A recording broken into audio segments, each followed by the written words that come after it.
Ladies and gentlemen, boys and girls, what's going on? Welcome to the first Ultra Sud podcast of 2023. I'm joined by a special guest, a first-timer, a debutant. I'm joined by Adrian. Adrian, welcome to the pod. Thank you. Nice to be here. Thank you for having me. Yeah, I tell you what, we've got some ballers here at Ultra. We've had Jack Katsana. I said ballers, and I say Jack Katsana's first. Interesting. Nah, Kotz is a baller, don't you worry. Adrian, where would you put yourself in the list of ballers at Ultra Football? I'm throwing you under the bus a little bit, yeah. Ballers, well, what do you mean? Like freestyling or playing wise? You know what? We've got an 11-a-side team. I've got to put players in. Who's the first player that you're putting on the team sheet? I'm putting on? Yeah. And then where do you fit in? Oh. Well, majority, I think here at Ultra, everyone's mainly midfielders, I think. All attackers. a bit flashy, aren't they? Yeah, I'm just a simple, just a butch centre-back. Butch. To be honest, that's my job. Centre-back. I can go up top in the last 10, 15 if they need. Like a bit of a Harry that's pretty much Maguire, it. whip the ball in last minute. That's it. And you're there. That's all I'm there for. Well, it's good. Plenty of football to talk about. The Premier League is in full swing, and the Premier League, we were watching the Chelsea-Man City game just now before. Yes. That was a cracker. They've got plenty of stuff to go through. You're a Man United fan too, Adrian. Yes, I am. I'm a Man United fan as well, so I can guarantee you it's got to be very unbiased. Yep. But plenty of stuff to get through. Before we do get in, find out a little bit more about you, Adrian. Where do you play, I guess? Where are you playing this year? What's in the works? Any contracts being flown around? Do we have to promote you a little bit? Put your email in the bio. What do we have to do? Well, started off at Melbourne Knights when I was a junior. Was there a couple of years. Then went to St Albans Dynamo. Was there a couple of years. Then I moved into the NPL system, which I was at South Melbourne for 4 years. Probably my most achieved club that I've been to be honest. My last year there, captained the 20s, and we won the championship. So that's probably my biggest achievement in my soccer career. Perfect. And then obviously went to get senior football. Went to State League, which was pretty good. And at the moment, just looking for a new club, I guess. So you heard it. Looking for a new club. We've got people at the back offering, so you got to get in quick. Whether it's 1-0 FC or West Preston or St Albans. We go to St Albans. I don't know why I said St Albans. Doncaster Rovers. Whoever it is, anyone. Please, we'll leave an email down below. So before we get into it, and into the Premier League talk. There's a big man, and I know you're a big fan, Cristiano Ronaldo. We can't ignore what's going on. Yes. Obviously, we spoke about it last week on the pod as well. Ronaldo, I guess, made the official move to Al Nassr in the Saudi Arabian League. He had the big presentation, the stadium, everyone's there. The atmosphere was crazy. He gets presented with his new shirt. What are your thoughts on Ronaldo's move? And I know you're a Ronaldo fan. Yes. Has it tarnished his legacy? Has it killed it a little bit? You've got Messi winning the World Cup, and then a month or two later, Ronaldo signed to Al Nassr, which, unfortunately, with all due respect to the Saudi Arabian League, it's obviously not the top league, and it's not where you're going to go to play the best quality football. What are your thoughts on that Ronaldo move? Well, to be honest, it's just a weird move, and if it's for the money, then it makes sense. But obviously, I just heard the other night that he split with his former agent that's got him the job at Manchester, Madrid, Juve. Yeah. So that played a big part and actually made a bit of sense now. Yeah. That he split. So I don't think his former agent would even want him to go to Saudi Arabia, to be honest. There's so many other clubs. Ronaldo said in the press conference, I heard that even from the A-League, from Victory, I heard EPL, Spanish, they just... I don't know. They just didn't want him. He's probably gone there for the money. It is that sort of thing of again, it's unfortunate to the Saudi Arabian League, whatever, but he's gone. Is there for the money? I think so. If he wants to compete and challenge himself, then you could probably go elsewhere. He said he had offers in Portugal. Yeah. If he goes to Portugal, then he's still playing, I guess, in the top Portuguese league, which is still a European league, and he could have a chance of Champions League. There is that. Everyone's saying there's those rumours that part of the contract was if Newcastle United finish in the top 4 or in a European position, he will go on loan to Newcastle. Yes, I heard Eddie that. Howe came and knocked it out straight away. I reckon Eddie Howe probably doesn't know the fine details of this contract. B, is not going to say, yeah, that's true straight away. I honestly kind of believe it. You reckon? Yeah. I'm not too sure, to be honest, because I don't think Newcastle will make top 4. Yeah, that's interesting. Let's touch on Newcastle. If he wanted to go Champions League, he would have gone to Lisbon or in the La Liga or still stay in England or go back to Italy. But the thing is now, bro, the money that we're talking. Unbelievable. It's who wouldn't go, to be unbelievable. honest? If someone came to me tomorrow and said, "Do you want to go?" I'm like, "Okay, sweet." No, You know? there's nothing too hard about that league, I reckon. It'll be like a easy league for him. Well, it's him and Abu Bakr up front.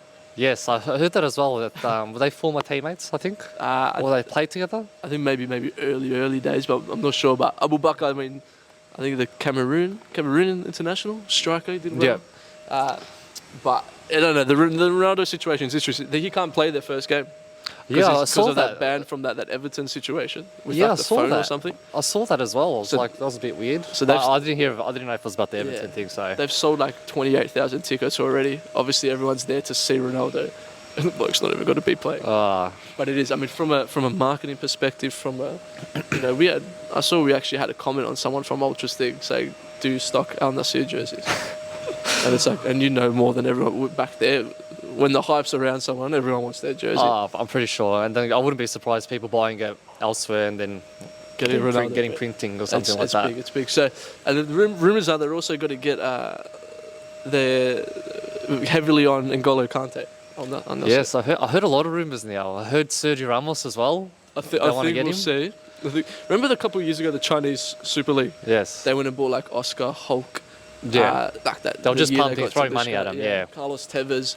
Like in that same year, everyone was there. I think we'll start to see that with the Saudi. I mean, if you're Kante, you're like, okay, look, I'm going to get a big bag, and I get to play with Cristiano Ronaldo as well. So why not? And it is probably looking at his injuries have been hurting him the last couple of years, so he really hasn't done too much. Why not? I reckon that will pull him. I reckon as well, to be honest. I reckon everyone's going to Saudi Arabia League because they'll be consistent, and I think Euros is a couple of either next year or the year after away anyway. Yeah. So they're going to get consistent game time and playing time to be still in the national team. Yeah. So I think that's a big reason why he's went there as well. And who knows, maybe he's got his last World Cup in America. But at the same time, and you mentioned before we move on, Ronaldo he could probably preserve his body a lot more playing in that league than he was playing in the Premier League still. If he was still playing for Man United, the quality is a lot better and the intensity will be a lot higher. But he might be playing Man City on a Saturday and then during the week having to travel to Bournemouth and play Bournemouth in the cup match. Whereas now he's got to play one game a week in a competition where he should be pretty good in, and that's it. Yeah, I think so as well, to be honest. So it'll be interesting to see. I mean, that's got to be something that everyone's got to keep an eye on, the Ronaldo situation. But before we get into the Premier League, you can see we're in the same setting. It just looks a little bit different. Adrian's got a big stack of boots next to him. We've got the pitch it's become a little pop-up store. So on Saturday we've got the Super Saturday come in. We've got the exclusive launch as well, exclusive to Ultra Football of the Predator Precision and the Predator. What's the other one called? The gold one? Is that the Zidane remake? Absolute or something. I think so. Predator Absolute and the Predator Precision. So exclusively at Ultra Football, you come in on Saturday. There's got to be a DJ at 9:30 as well for the whole day. The vibes will be high. The pitch, it will spin it around maybe after. There's kits all across there. There's boots everywhere. There's big box of balls. Everything you need, and it's on sale. And it's some very, very good price. I'm looking at some orange Magistas, which I actually used to have back in the day. Yes. So you can find really anything. So come in Saturday. Hopefully you're watching this by Saturday. Come in. Jack Katsanis will be here as well, so you can say hi to Kotzi too. So actually, no, he's not because he's got a game. But make sure you come in. That's why it looks a little bit different. Stavreski might be here or maybe not. I don't know. But what do you like from the Super Sale, from the Super Saturday? What would you pick? New goalie gloves. There's some Starellis there. Luke, what about you? You seen anything? Oh, of course. No, we've got toilet paper in the back. Shame it's all right. Liverpool are absolutely stinky right now, eh? Stinky. We'll go into that now. Liverpool. I mean, 3-1 loss to Brentford. We're both United fans, so I feel like we might be slightly biased here, but I love that stuff. That's why. Van Dijk's been injured. Apparently his hamstring injury has got to be a little bit worse than what they expected, so there's that now. We know Liverpool fans, when they've got injuries, it means that they can't win another game because they're the only team that ever get injuries. But Liverpool, I mean, look, Fulham, the equal points with Fulham in 7th. And I'm going to touch on Fulham because we've got to give Fulham their flowers. I know. Was Virgil playing? No, he wasn't playing? I don't think... Actually, no, he was playing that game, but he came off. Sorry, yeah, okay. I think Virgil's just a massive part in Liverpool, to be honest. Yeah. He's just the backbone. Yeah. I think the quality is not there to replace him in terms of leadership and quality and stuff like that. So, yeah, he's a massive part in their defence, to be honest. And without him, it just they come shaky. And I think this season, even with him, they've been quite shaky. I don't think they've been that solid. Now you're taking out their best defender in what already is a little bit of an interesting sort of back four. You don't see it really going that well. So, I don't know, Liverpool, it's going to be interesting. Klopp, a lot of people were giving stick to Fabinho. Fabinho's form maybe not the best as what he is. I mean, we're talking about the best Brazilian midfielders in the league. Yeah.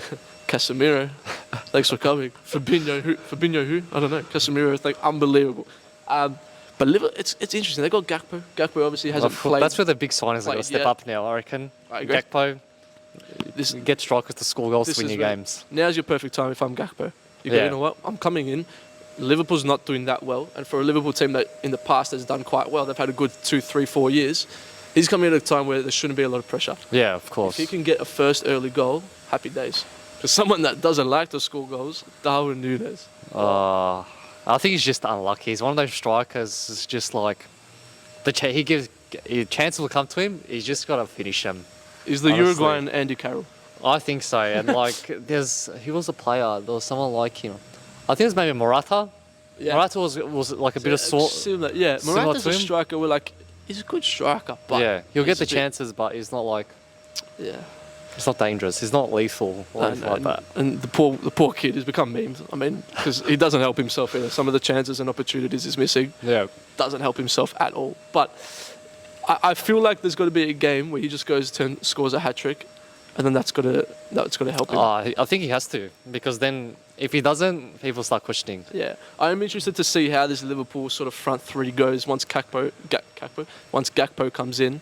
Obviously, they've got Salah, there's Luis Diaz, who's a bit of injury or whatever, but where Gakpo and Darwin Núñez fits in, does Núñez maybe take the bench? Because obviously, form-wise, he's been playing well, but your job as a striker is to score goals, and if you're not adding, I guess, numbers to that stats, then I guess at the end of the day, you're not really doing your job. So it'll be interesting to see with Liverpool. How do you think Liverpool finish top four? Top four Liverpool? At the moment, it doesn't look like it, to be honest. Wow. I don't think so. Well, it's got to be interesting. I reckon they'll just miss out. There's tough competition. I mean, Arsenal are on top. You've got City, obviously being City. Man United, which we'll touch on right now, are absolutely firing. And Kotzi, you've walked past at a perfect time. Manchester United are absolutely firing. Ten Hag, give him his flowers. Marcus Rashford, he feeds children and he's feeding Old Trafford. Hey, just tell Klopp to watch a bit of Sir Alex Ferguson and he'll learn a thing or two. Hey, you know what? We got a treble. Do you have a treble? Yeah, it was actually. Can I tell you something about a Brazilian midfielder? Casemiro. Oh, Casemiro. I tell you what, he scores goals. He's a leader. He's got passion. And you know what's disappointing? It just shows what a good holding midfielder. Thanks, Kotzi, for your input. It just shows. I mean, United, we've been screaming for it for like 6 years. I feel like what a good holding midfielder does to a team. Yeah, I think since Scholesy, they're missing a good holding midfielder. That's what they needed, and I think they still need to build on more. I reckon the defence-wise and also up front, like we can't always rely on Marcus Rashford. Striker, I think, is our biggest necessity. It always has been. Like since we don't have a really good, now it's getting there, like a good front three. Yeah. But we still need the. I think I saw a stat the other day. It's like we've created the most chances. Yeah. But out of like the top 6 or something, we've scored the least or something like that. Yeah, I don't think big chances created. So that's where heading into this sort of final part of the season, where you're like, okay, we've got Arsenal coming up, we've got Man City coming up. Yeah. If we can get 6 points from those 2 games, 2 teams that are above us, that's when you're going to need to be clinical, because we might get 3 opportunities that game to score. Oh, of course. And I love Martial. I want Martial to be that 20 goal a season sort of striker for us. As a person and stuff, you see, I like it. I think United fans have got a soft spot for him, but at the same time, we just need that. You know, you look at a Haaland. I mean, you look at the best in the world, but you look at the Haaland, he'll get one shot and he'll finish it. He's always in the right spot just to tap it in. Yeah, he's just something different, to be honest. Ten Hag obviously has come in. He's changed a lot of stuff. He's I think the Ronaldo situation, and I like Ronaldo too. I would be much happier if he was still at United and still playing well. But I think how everything went, you look at it and you go, you know what? I think it's the best thing. Bruno Fernandes looks to be playing so much more freely as well. Yeah, I think there was a toxiness in that change room because Ronaldo, United did so well before he came, even in the COVID season, and then even now when he's left, they've just got that mojo back and still playing. So I reckon there must have been toxic in that thing. I think so, and I think playing with Ronaldo will come a little bit of fear as well. Like if you're playing with the best, I know, you'd be a little bit nervous if you make a mistake. Like Ronaldo's watching. Of course. You're playing with, you're playing with the GOAT still, sort of thing. Him and Messi, you're playing with the GOAT. So naturally, you've got to be, especially for these younger kids.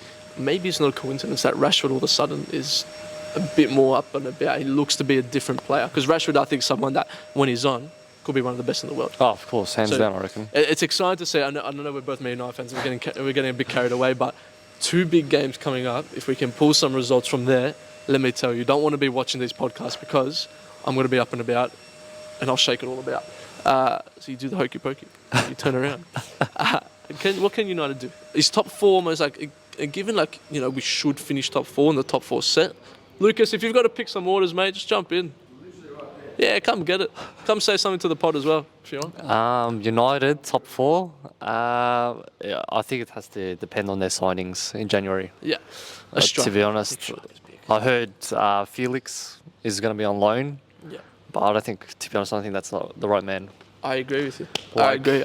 Felix is someone that I like, good player. Yeah. But like we said, is he going to be that top? I actually saw like we were I don't think so, to be honest. Because he's like a false 9. He'll come in, collect the ball. But that's like Bruno Fernandes' job. Yeah. So it's like you're not going to bench Felix for 100%. Fernandes. I see him more as like that 9.5 sort of player. Like that in between, more of a centre forward rather than a striker. So who is out there that we can get for that striker? I don't think in January we've got to get our main striker. I think a Tammy Abraham. I'd love a Tammy Abraham. Yeah. I don't think we'd get him, but a Tammy Abraham at United, I think would be unreal. Yeah, there's been a lot of links, to be honest. I've heard Vlahovic, another one. His time at Juventus has been interesting. I think like injuries and stuff maybe caught him a little bit, but he's a top quality player. I feel like that true number 9 slowly. You need that presence. Slowly disappearing. Yeah. I think you need that big presence. Like it's we had Zlatan, and he was just a presence. Like for his age, he still competed in the Prem. No, definitely. You just need someone that big, strong striker that will get you goals. Well, there's another man, Rafael Leao. Yes. Who is again maybe not that given number 9 striker, but he is someone that can go up there. And he's someone that has a presence too. He's tearing it up for AC Milan. Yes. We were talking to Nathan and Gabs yesterday, I think it was, and Nathan just saying he gets the ball and he's taking the piss. Like I think so too. I think he's got a good. He's having a good time at AC Milan, and the next thing you reckon, like, does he challenge himself if it gets too easy? Yeah, I think the next move will be a big move. Yeah, it has to be. And it'll come with a big fee as well. I reckon too. We're seeing Enzo Fernandez, Argentinian, got young player of the tournament at the World Cup as well. The fee that apparently Chelsea deal is maybe falling out a little bit as well. I think it was like 140 mil or something, which is like, that's huge. And like I can't say I watch Benfica every single week. I'm sure he's a good player. Like Champions League, obviously Benfica having a good tournament. Obviously he was good at the World Cup too, but that's a huge fee. A young midfielder as well. I know. And you're going to throw him straight into the deep end, into the Premier League. It takes a little bit of time for these kids to warm up. Yeah, I think so too. You're looking at the big spendings. I saw again a photo the other day. The biggest signings that have happened have all been just quite poor. Jack Grealish. Yeah. Has he lived up to the feet? Harry Maguire obviously hasn't lived up to the feet. No, I don't think so either. Look, a lot of these players that were the biggest moves and biggest price tags haven't really been up to what they were expected. So you maybe think Enzo Fernandez could fall into that same trap as well, but could you see him at a Chelsea? Would he do well at a Chelsea? Look, Charles, watching the game today about with Man City. Does he fit in that squad? I don't think Chelsea really need him, to be honest. Chelsea are good as they are. Yeah, at the same time, it feels a little bit all over the shop, though, that Chelsea team. It feels like when they've got their full-strength team, they are good. But similar to a Tottenham, I think. I look at that Tottenham team, and on their day, they can be good. But you look at that, just even the names on paper and that starting 11 on paper, it feels like it's just a bunch of random players just put into that sort of team. And whether they can work together, I mean, once Son is firing, unbelievable. But he struggled, and they had a good win the other day, which I think was important for them. I think 4-0 win. Yeah. But at the same time, Tottenham's another team that find themselves in a situation. I think Tottenham's nowhere near the top 4. I think so too. They won't make it. I think, to be honest, it will be Man City will top the league. Man City win the league. I think so. I reckon Arsenal will just finish second, just due to experience. Yeah. Coming from that squad and the depth, they're in the. I think are they in Champions League or Europa? Arsenal. They're in Europa. Europa. So, you don't know, injuries could happen. That top 3, if they get injured, replace that person. They don't have the depth like Man City. Yeah. That's the thing, and I think that's where the experience comes in. They've done it before. Yeah. So I reckon second. Who else? Maybe United, maybe 4th, 5th. And then I reckon probably Chelsea would probably creep in. Yeah. I'm not too sure. Or Liverpool, I don't know. So you don't reckon Newcastle could sneak in the top 4? No, I don't think so. Personally, I don't think so. I'm going to give you an outrageous call. I'll give you my top 4 as well. I think City will still win the league. Arsenal will finish 2nd. United going to 3rd. And I reckon Newcastle slide into that 4th position. Because I look at Chelsea now, and I don't think Chelsea are that strong. I think Tottenham are way off the mark. I think Liverpool, with injuries and stuff, and I just don't see Liverpool. Yeah, they're being looking that like same relegation. Liverpool. I can see Liverpool finishing 5th. And Newcastle, they're up and about. They're generally a very, very good team to watch. Bruno Guimaraes, Brazilian midfielder. We'll talk about Casemiro being the best Brazilian. I'd honestly probably put Bruno Guimaraes as the best Brazilian midfielder in the league. I'd even put him as one of the top 5 midfielders in the Premier League right now. Right now, speaking. Oh, it's a good call, to be honest. It's like he's performed every week in, week out, so there's nothing bad to really say in his performance. So. They held Arsenal to a 0-all the other day. I know, I saw that. It was very interesting. They had the last minute call for handball, but I don't think it was. I don't think. What thoughts on that? No, it would be handball. I don't think so. Gabriel posted it, like he shared it, and it's like, the hand was too close to the body. Wasn't going to call it. But they did well against Arsenal. As I said, Arsenal have to win those games. They can't drop points to those teams if they want to win the league. Yeah. I don't think you'll see Man City dropping points to them or anything like that. I think that's what we saw this morning, where Man City maybe weren't at their best. Yeah. But they leave Stamford Bridge with a 1-0 win. Yeah. Bang. Job done. 3 points. That's all you need. Doesn't have to be pretty. Don't have to win 4-0. I know, of course. But you get the job done. I think, not to bring it back to Man United again. I don't know, it was Bournemouth. But United usually, we're at Old Trafford, a game that we should be winning, we'd stuff it up. We went out, 3-0 win, happy days, thanks for coming, clean sheet, goals, fans are up and about. United's winning the league. Next year, I reckon, once we get a striker agent, I hope so. I'm praying. Wait. Watch us get pumped. There'll be a good game next week against Arsenal. I think that'll be like a tough game. Two big games. Two both? huge games. Man City, I don't know. Man City have demolished us before. I'm probably more confident against City than I am against Arsenal. I think so as well. Sometimes we pull something out of our ass against City. Yeah. Well, just if everyone's fit and ready. The only thing is how to stop Haaland. Yeah.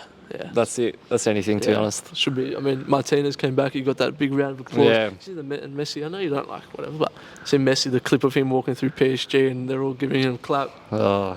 And what was Ronaldo doing? Signing $300 million contract. Could you imagine how much money that guy has, though? Ronaldo? Yeah. Oh, he's on like $6 million a week. Dude. $6 million a week. For what? Who knows? For what? I don't know. That's crazy. But we'll move on. Now, we spoke about the top of the table. The relegation battle. Yes. It is extremely tasty because you're looking at the teams that are involved. You got Southampton sitting on the bottom, Wolves, Everton, and West Ham. That's the bottom 4. You look at the names that we've said there: Wolves, Everton, West Ham, even Southampton. These are Premier League sort of mid-table clubs. Finishers, yes. They've been in the Premier League for a long time.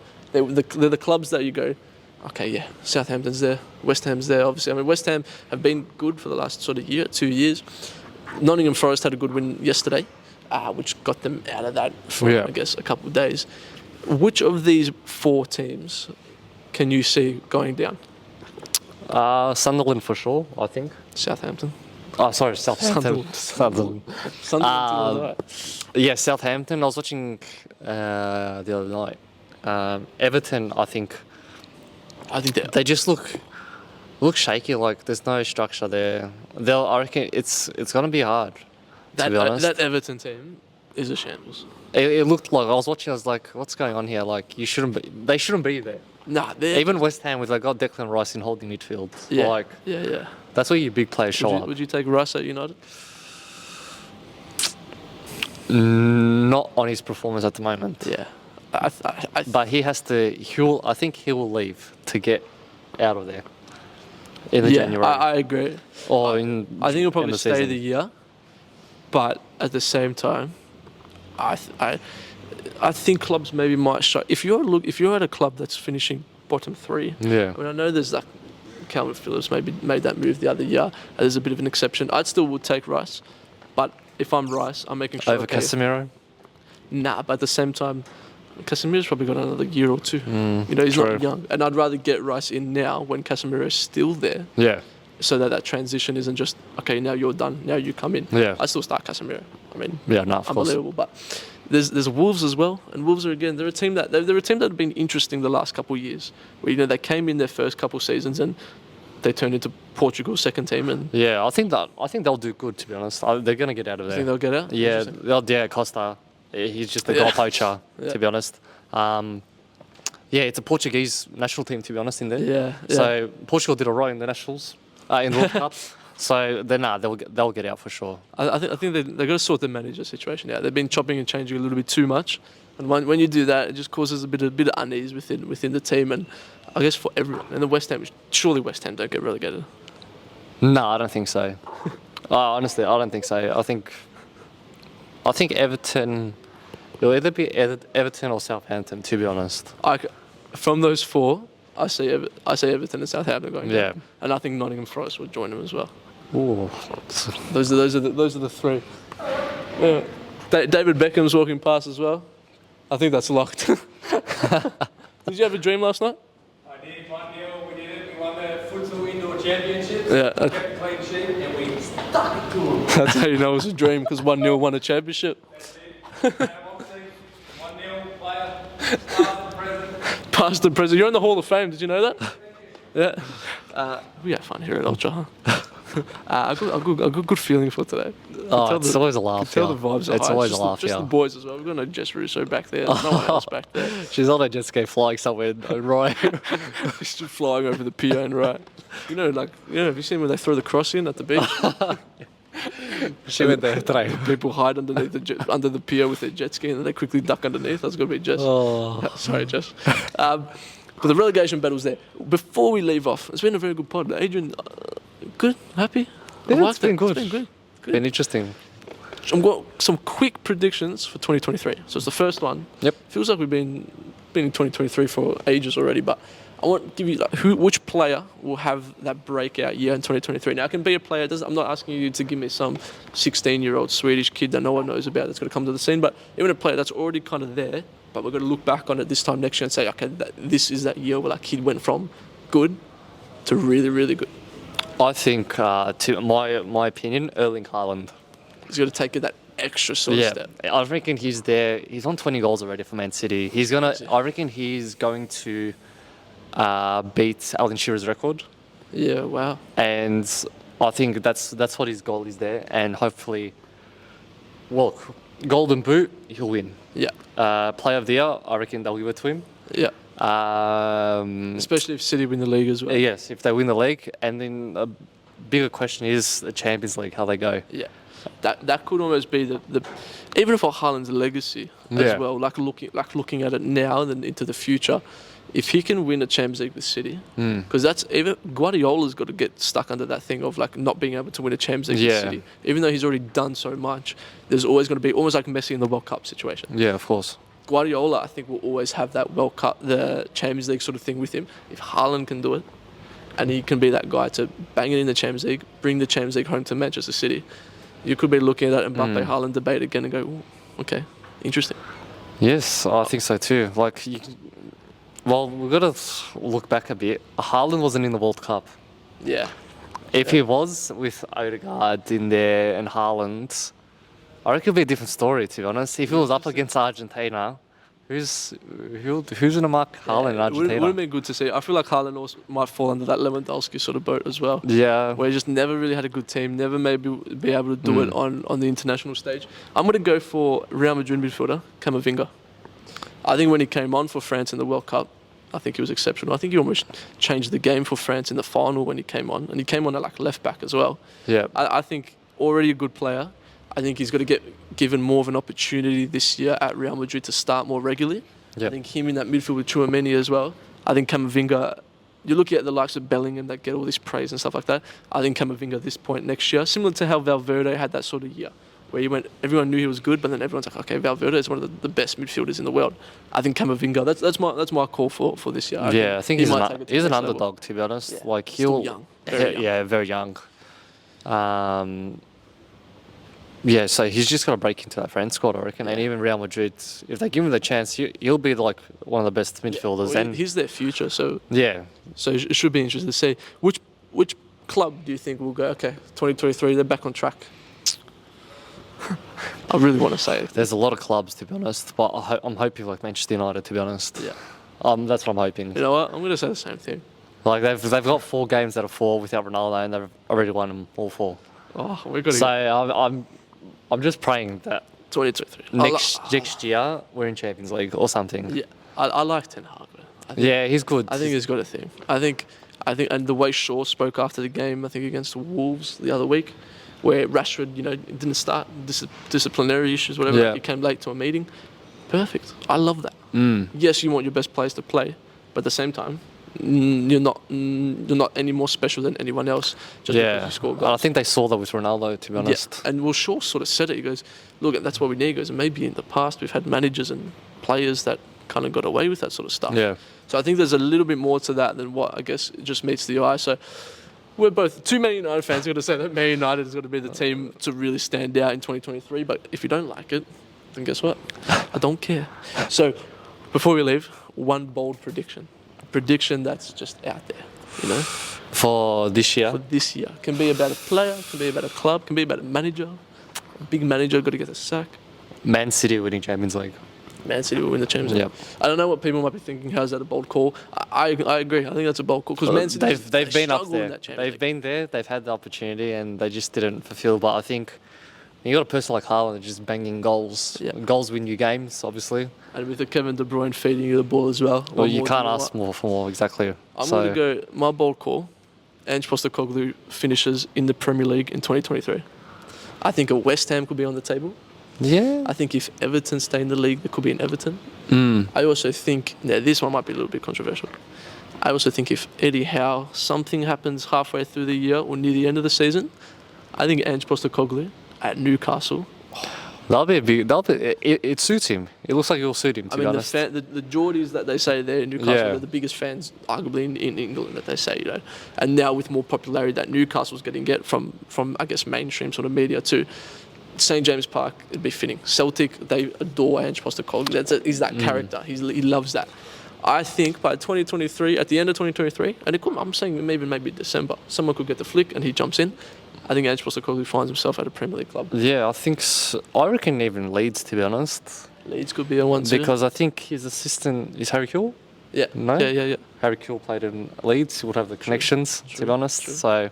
And Leeds, if Leeds sort of stay mid, I wouldn't be surprised if and some people might look at him going to Leeds as a bit of a downgrade, but you're in the Prem. I don't think anything for a managerial job in the Prem. I don't think nothing will be a downgrade. Yeah, I agree, and I think he's the type that can make that mid-table team to the next level. I think so too, to be honest. So yeah, should be good, interesting. We'll see. Let us know down below in 2023 what sort of bold calls you might have, some predictions you might have, and the Premier League, it's tasting it's getting very tasty, and the Serie A as well. There's a good title race there, so plenty of football. The World Cup's finished, but the football didn't stop. We've almost got a Premier League game every single day. So 2023, it's a big year for Ultra too. We've got stuff coming. I filmed something the other day, which will be cool, a new little series that we're going to start on the channel too. So make sure to tune into that. The podcast is going to get taken to the next level. There's obviously other content going out too. And if you're watching this on a Friday or a Saturday, and if you're watching this on a Saturday and you're sitting at home having breakfast, having toast, and you know about the Super Saturday, come down. Yeah, You can get there's it- you can go into honestly trance. everything has to go. So It's got to go. and Guy life there's has it. so many stuff here. You like it's unbelievable to And be you honest. can enter the raffle to win the boots as well. Like what I'm seeing right here, like across the road, across the room from me, there's a PSG top with Neymar ready to go, Yeah, and I think they'll be under retail price. To be honest. perfect. There's shoes everywhere. You want some balls as well, just balls that you can just sort of beat a little bit. There's perfect balls, so plenty of stuff. So make sure you pop down to that. Adrian, thanks for coming on, mate. No worries. It's been a pleasure. We'll get Thank you you on very again much. this year. Thanks for watching, viewing, subscribing, and liking. So do all that business. I'm Costa. This is 1-0. Oh, whoa, no, it's not. This is Ultra. Ultra Football, sorry. And we'll see you guys next week. Bye. Peace.